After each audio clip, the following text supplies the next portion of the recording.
importante. Parce que notre mère est là dans les cieux.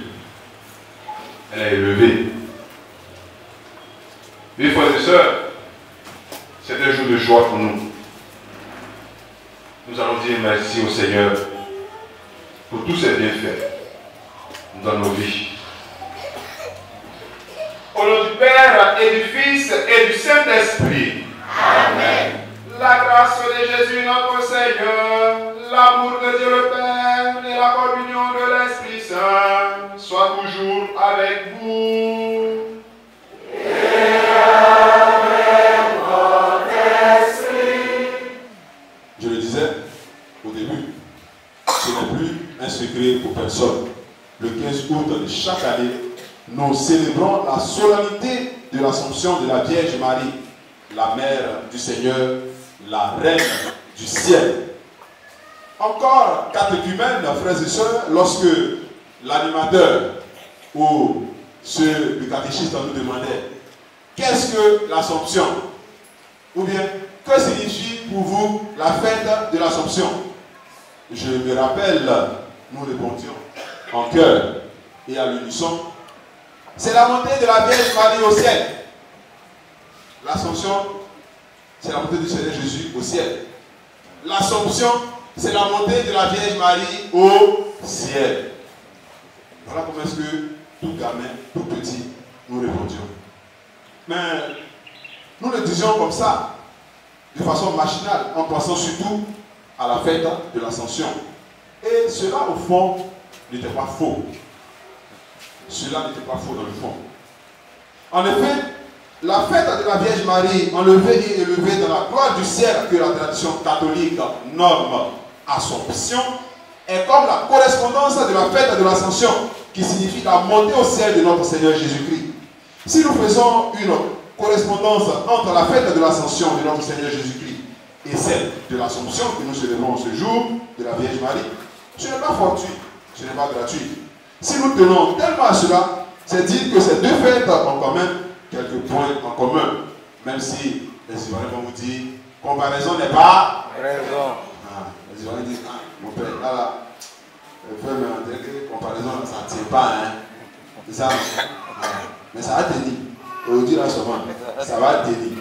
Et donc, à défaut de comparer ces deux fêtes, puisque, vous savez, l'Ascension dépasse de très loin la fête de l'Assomption, il est intéressant pour nous de considérer le point focal de ces deux fêtes. Élévation, enlèvement, montée au ciel. Montée dans la gloire. Pour être un peu plus clair, la fête symétrique de l'Ascension est l'Assomption, surtout qu'il s'agit de la montée, de l'élévation de deux êtres chers à la tradition catholique. Si vous voulez bien comprendre encore, frères et sœurs, la fête de l'Assomption est comme le sosie de la fête de l'Ascension. Le Seigneur Jésus, en effet, après ses jours dans la chair, après avoir accompli sa mission qui lui a été confiée par son Père, a été élevé au ciel. C'est ainsi que la Vierge Marie, après s'être soumise, après s'être rendue disponible et mise au service du projet de salut de Dieu sur toute l'humanité, va partager maintenant avec son Fils Jésus-Christ la gloire que le Père réserve à ceux qui ont fait sa volonté. Tout comme son Fils Jésus a été élevé au ciel après sa vie terrestre, la Vierge Marie, la Mère de Dieu, ne pouvait pas connaître la putréfaction, la corruption du tombeau. Ce qui nous amène à dire cette vérité de foi, frères et sœurs, c'est la résurrection de Jésus dont Saint Paul se fait l'écho dans la seconde lecture de ce jour, tirée de sa première lettre aux Corinthiens. Vérité selon laquelle la Vierge Marie n'aurait pas eu tous ces titres qui lui sont dus et décernés aujourd'hui sans la résurrection de son Fils.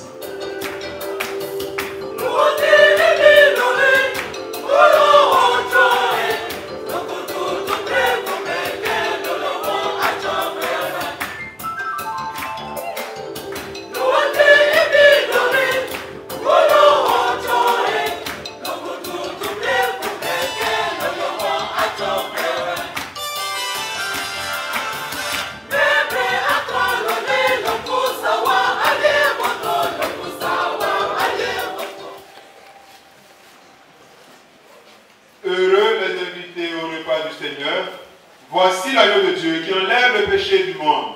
Seigneur, je ne suis pas digne de te recevoir, mais dis seulement une parole et je serai guéri. Je rends grâce à Dieu pour la grâce qu'il nous fait à nous, ses enfants, de participer, de vivre ce temps fort de l'Église. Je dis merci à tous les frères et sœurs qui ont permis à ce que ce jour soit un jour de fête, de joie. Je bénis le nom du Seigneur pour la grâce qu'il fait à nous et à notre maman la Vierge Marie. Et que par son intercession, nous demeurons toujours unis dans la paix, dans la fraternité et la charité. Et que tout l'honneur et la gloire soient rendus à notre Dieu, notre Seigneur et Sauveur, Jésus-Christ de Nazareth. Gloire à Dieu pour cette grâce qu'il nous donne de célébrer l'Assomption. Parce que maman Marie, elle fait beaucoup de choses pour nous. Et aujourd'hui, nous avons cette occasion de lui rendre hommage. Aujourd'hui encore est un témoignage. Ce que je peux dire, c'est que tous mes frères, mes sœurs, nous soyons unis. Que par son intercession, notre Église devienne forte, plus forte encore.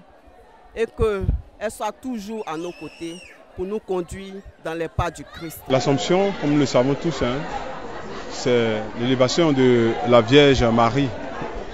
L'élévation de la Vierge Marie au ciel, après sa vie terrestre évidemment, parce que, étant la mère de Dieu, elle ne pouvait pas vraiment connaître cette corruption, cette corruption du tombeau. Non, c'était pas possible, c'est pas possible. La Vierge, elle a bénéficié de la largesse de son Fils. Elle a bénéficié de la grâce liée à la résurrection de son Fils. Voilà pourquoi est-ce que tout ce qui est privilège, grâce qu'elle a pu avoir dans sa vie, eh bien, c'est par le biais de cette résurrection. Donc c'est les fruits de la résurrection de son Fils qui ont permis aujourd'hui de dire que la Vierge a été élevée au ciel. Cette année, je n'ai pas voulu mettre un point d'honneur sur les femmes, pour les femmes, parce que l'Assomption déjà c'est un peu, j'ai envie de dire, la destinée de tout homme. Parce que Marie est de l'autre côté, elle est l'étoile brillante du matin qui nous attend de l'autre côté là-bas. Vous voyez, c'est comme si elle était de l'autre côté de la rive, de l'eau, et elle nous attend, elle veut que nous aussi nous fassions les efforts pour arriver là-bas, là où elle est. Donc, cette victoire-là sur la mort, déjà annoncée dans la seconde lecture que nous avons écoutée, eh bien la Vierge Marie est déjà ce prototype-là de la victoire de l'homme sur la mort. Et donc, nous qui sommes chrétiens, en regardant la Vierge Marie, en regardant ce qu'elle a vécu comme souffrance, nous voyons que vraiment, avec le Seigneur, en nous mettant à son écoute, au service de Dieu, en écoutant sa parole, en la méditant, en mettant cette parole en pratique, nous pouvons nous aussi arriver à notre destination, qui est de participer à la résurrection que le Seigneur Jésus a promis à tous ceux qui croiront en lui.